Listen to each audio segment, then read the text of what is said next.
बच्चों lecture 1 class 9 का chapter 2 हम बात कर रहे थे आपकी फोर्स की। चैप्टर 2 हमने स्टार्ट किया और बच्चों चैप्टर 2 के लेक्चर 1 में हमने डिस्कस किया कि फोर्स का कॉन्सेप्ट क्या है, why do we need force, हमें फोर्स की जरूरत क्यों है इस दुनिया में, इन दिस यूनिवर्स।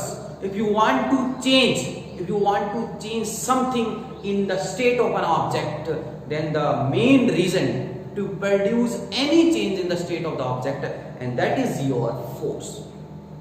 फोर्स ही वो मेन रीजन है अगर आप उस ऑब्जेक्ट की किसी भी चीज में अगर कोई बदलाव लाना चाहते हैं। फोर्स से हमने लेक्चर 1 में डिस्कस किया कि फोर्स से किसी ऑब्जेक्ट के अंदर क्या क्या बदलाव आ सकते हैं। शेप चेंज हो सकती है, साइज चेंज हो सकता है, स्टेट चेंज हो सकती है, स्पीड चेंज हो सकती है, डायरेक्शन चेंज हो सकती है। इन सब की बात करें तो लेक्चर 1 को प्रोसीड करते हुए आज का जो हमारा लेक्चर 2 है वो आज हम डिस्कस करेंगे कि हमारे पास कितने टाइप्स की फोर्स हैं। तो आज के इस लेक्चर में हम सीखेंगे how many types of force we have. तो you can see students types of force, there are 2 types of force. One is your students balance force, yes, another is unbalance force. मैं दोबारा repeat कर रहा हूं, balance unbalance, balance unbalance. I think आपको इनके नाम से कुछ आइडिया लग रहा होगा कि इसमें क्या आने वाला है, इसमें हम किन चीजों की बात करेंगे। बैलेंस, इसमें कुछ एक जैसा रहने वाला है, इसमें सिस्टम एज इट इज रहने वाला है, जहां है ज्यों का त्यों है वहीं का वहीं रहेगा। लेकिन अनबैलेंस में चीज गड़बड़ा जाएगी, कोई चीज में उस चीज के अंदर बदलाव आएगा। तो देखते हैं, इन सारी बातों का जिक्र करेंगे। तो बी कॉन्सेंट्रेट, अच्छे से प्यार से आज इस लेक्चर को समझिए, ठीक है। तो balance and unbalance force, let's check. तो बच्चों balance force if the resultant of applied forces is 0। आप किसी ऑब्जेक्ट पर जितनी फोर्सेस लगा रहे हो, जिधर से भी लगा रहे हो, either your left side, either from your right side, up and down, उस ऑब्जेक्ट पे चारों तरफ से जो आप फोर्स लगा रहे हो, जो फोर्स लगा रहे हो, that is known as your applied force। बच्चों क्या बोलते हैं उसको? applied means that force we are applying is known as applied force। तो जितनी भी फोर्स जितनी तरफ से उस ऑब्जेक्ट पर लग रही है, अगर उन सारी फोर्सेस का सम रिजल्टेंट, बच्चों रिजल्टेंट का मतलब होता है जोड़, सम अगर 0 होगा तो हम बोलेंगे कि वो जो फोर्सेस हैं जो आपने अप्लाइड करी हैं, that forces are known as balance forces. तो इसको for better understanding let's take an example, very easy example. एक बुक एक टेबल पर पड़ी है, book is lying on the table, is at rest. क्या जो बुक टेबल पर पड़ी है, क्या वो अपने आप से अपनी स्टेट को चेंज कर सकती है? बिल्कुल भी नहीं कर सकती। It can't be change it's state on. क्यों? सपोज करो ये टेबल है, इस टेबल पर एक एम मास की बुक पड़ी है, a book on A table is at rest. क्यों? क्योंकि इस टेबल पर पड़ी बुक के ऊपर जो फोर्सेस लग रही हैं, जितनी भी फोर्सेस लग रही हैं, वो उन सभी फोर्सेस का सम बच्चों 0 आता है, इसलिए बोलते हैं कि वो बैलेंस फोर्स है। जब आपकी बुक टेबल पर पड़ी है तो इसके ऊपर एक अर्थ के सेंटर की तरफ, ठीक है, अर्थ के सेंटर की तरफ एक ग्रेविटेशनल फोर्स लग रही है। न्यूटन सर का कॉन्सेप्ट कि on every object a force exert towards its centre of earth, that is exerted by your earth, our earth is known as gravitational force. अब अर्थ के ऊपर जितनी फोर्स लगी तो अर्थ भी उतनी ही फोर्स वापस लगाती है। तो ये दोनों एक दूसरे पर लगा रहे हैं। ये जो बुक है ये आपकी टेबल पे लगा रही है, उस सरफेस पर लगा रही है mg, और वापस टेबल में उस बुक पे जो फोर्स लगाई, that is known as normal reaction. अब बच्चों जितनी फोर्स आपकी ये लग रही है mg जो आप बोल रहे हो, उतनी फोर्स ऊपर में नॉर्मल रिएक्शन लग रही है। इसका मतलब इन दोनों फोर्सेस का अगर मैं सम लूं तो मेरे पास सम 0 आ रहा है, नेट फोर्स 0 आ रही है। R किसके बराबर आ रहा है? mg। ठीक है, अगर मैं इस mg को इधर लेके आऊं तो r minus M G, mathematics क्या कहता है, उधर की चीज का जो साइन है वो इधर आके चेंज हो जाएगा और उधर जो बचा वो 0 बचा। और बच्चों ये क्या है आपकी नेट फोर्स। तो इस ऑब्जेक्ट पर नेट फोर्स कितनी आई, 0। और लेक्चर 1 में हमने बात करी अगर इसको रेस्ट से मोशन में लाना है, अगर इस बुक को मैं सरकाना चाहता हूं, if I want to displace this book then I have to apply, I will have to apply a force, but here the force is coming 0, then why? So how it can be in motion, how it can be moved, ये चल कैसे सकती है, motion में आ कैसे सकती है, आ ही नहीं सकती, नेट फोर्स 0। आपको ये बात समझ में आ गई होगी बड़ी अच्छे से। अगर किसी ऑब्जेक्ट पर जितनी भी फोर्सेस लग रही हैं उन सब का रिजल्टेंट अगर 0 है तो आप कह देना कि सर वो जिस भी स्टेट में है वो एज इट इज रहेगा, वो अपने आप अपनी स्टेट को चेंज नहीं कर सकता, क्योंकि वो फोर्सेस है बैलेंस फोर्सेस। एग्जांपल से समझ में आ गया होगा। तो let's take a more example to better understanding. तो बच्चों साथ साथ आप इसको लिख भी सकते हो, स्क्रीनशॉट लेके मेरी वीडियो को पॉज करके you can make their notes, ठीक है। तो बच्चों हम देखते हैं और कैसे इस बैलेंस फोर्स को हम अच्छा समझ सकते हैं। अच्छा एक बात बताओ, सबने रस्सा कस्सी वाला गेम खेला होगा, ठीक है। Yes I am talking about your tug of war. तो सेकंड एग्जांपल बैलेंस फोर्स को अच्छे से, आज हम बैलेंस फोर्स को अच्छे से डिस्कस करेंगे, पूरा कॉन्सेप्ट खोल देंगे।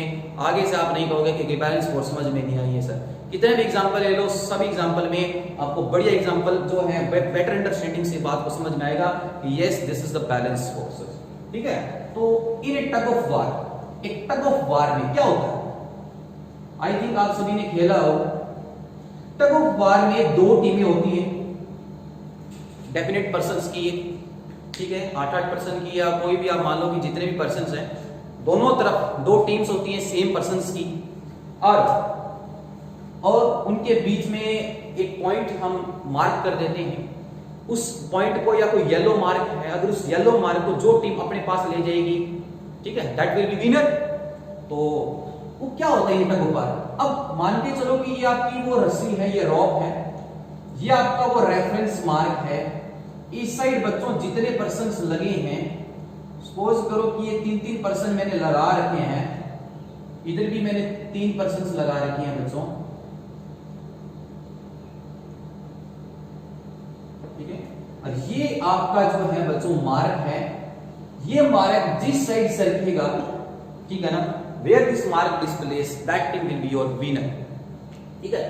बट ये मार्क वहीं का वहीं है, ये मार्क वहीं का वहीं है, क्यों?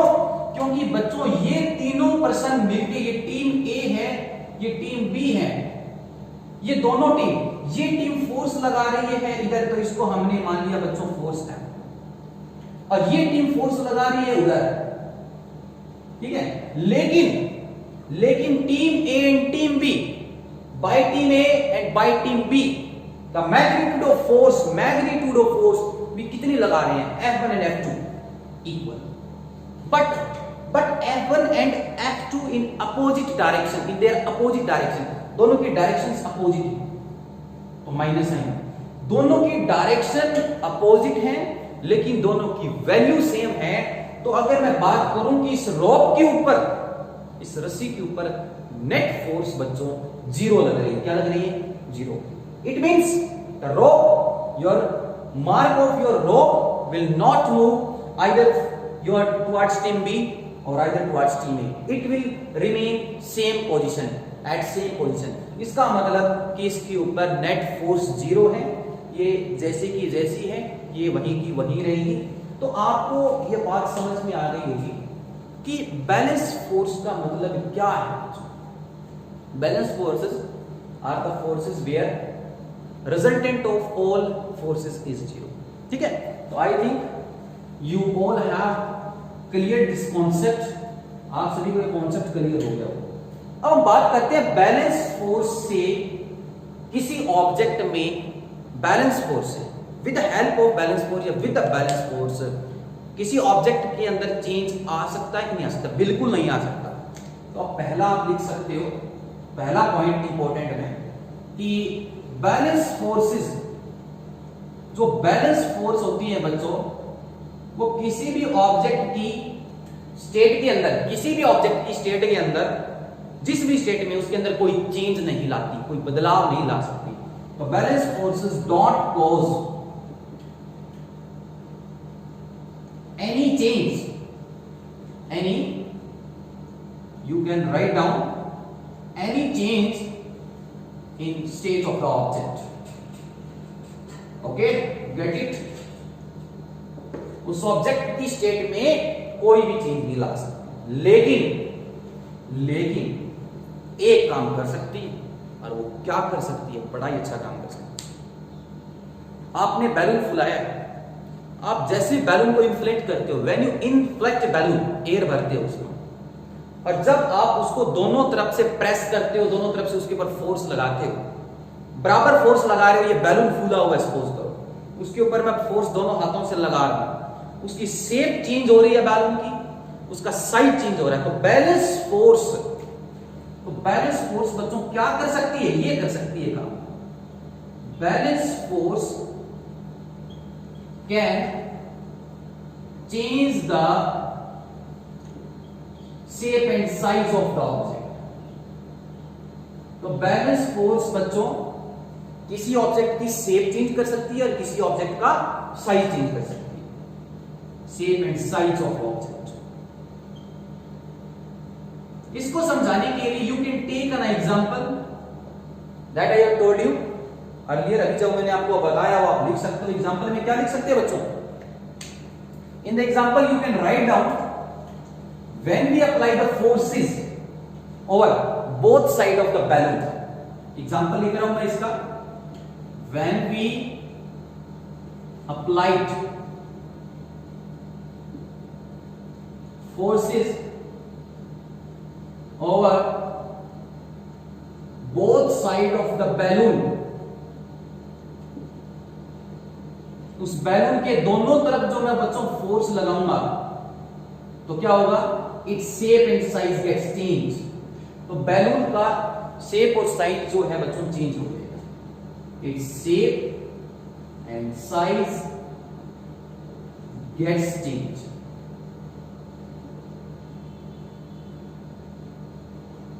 बट जो फोर्सेस लग रही है वो इक्वल इन मैग्नीट्यूड लग रही है, बट अपोजिट इन लिख सकते हो कि forces are equal in magnitude. साथ साथ आप लिख सकते हो forces are equal in magnitude.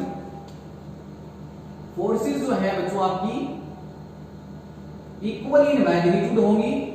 Balance force की बात कर रहा हूं। अगर कोई पूछ ले, चलो इसको हम एक अलग पॉइंट बना के इसको मैं आपको राइट डाउन करवा देता हूं। तो आप लिख सकते हो कि बैलेंस फोर्सेस, सेकंड पॉइंट हमने ये पहला पॉइंट लिखा था जो इससे पिछले बार था, आप सेकंड पॉइंट लिख सकते हो। बैलेंस फोर्सेस आर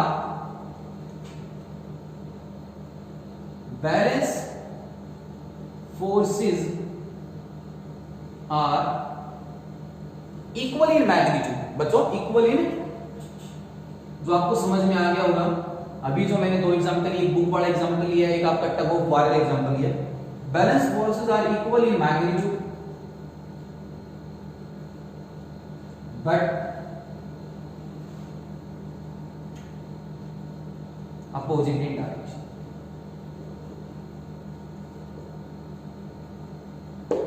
तो ये था बच्चों आपका बैलेंस फोर्स का कॉन्सेप्ट। अब हम डिस्कस करते हैं, बढ़ते हैं अनबैलेंस फोर्स की तरफ। तो देखते हैं कि अनबैलेंस फोर्स क्या है। ठीक इसका उल्टा है। आई थिंक आपको आइडिया लग गया होगा कि बैलेंस फोर्स में क्या होने वाला है, अनबैलेंस फोर्स में क्या होने वाला है और बैलेंस फोर्स में क्या था। ठीक है, तो लेट्स स्टार्ट। तो बच्चों unbalance forces you can C, unbalance जिसमें सिस्टम बिगड़ने वाला है, जिसमें सिस्टम चलने वाला है, जिसमें सिस्टम रुकने वाला है। मतलब चलने वाला है, रुकने वाला मतलब सिस्टम चेंज होने वाला है। और सिस्टम चेंज कोई ऑब्जेक्ट की स्टेट में चेंज कब आता है, लेक्चर 1 में डिस्कस किया था। I have told you in my previous lecture that is the main reason of force. अब की बार फोर्स जीरो नहीं है, फोर्स ग्रेटर देन जीरो है, नॉन जीरो है। जितने भी फोर्स लगा रहे हो, अगर उन सबका सम अगर कुछ आ रहा है 10 न्यूटन, 5 न्यूटन कुछ आ रहा है, तो हम बात करेंगे unbalance forces. Unbalance forces you can see बच्चों is the resultant of applied forces. That forces या जितनी भी फोर्सेस आप लगा रहे हो उन सबका resultant is become greater than 0 और कॉल्ड अनबैलेंस्ड फोर्सेस बच्चों। एंड नाउ अनबैलेंस्ड फोर्स से what type of effects are produces, कितने टाइप्स के इफेक्ट प्रोड्यूस होते हैं। थोड़ी देर पहले आपकी बुक पड़ी थी टेबल पे या कोई भी ऑब्जेक्ट कहीं पड़ा है तो वो रेस्ट में था। हमारी इच्छा है, our wish to come to place that object into motion but with the help of force. तो unbalanced forces can change the state of an object. Yes, rest में पड़ा ऑब्जेक्ट मोशन में आ सकता है, मोशन में पड़ी चीज रेस्ट में आ सकती है। फोर्स, अनबैलेंस्ड फोर्स किसी ऑब्जेक्ट का शेप और उस ऑब्जेक्ट का साइज भी चेंज कर सकता है। ओके, थर्ड, उस ऑब्जेक्ट की स्पीड चेंज कर सकता है। अगर आप ब्रेक्स लगा रहे हो, स्पीड घट रही है, your speed is down. If you are applying pedal on your accelerator then your speed is increasing.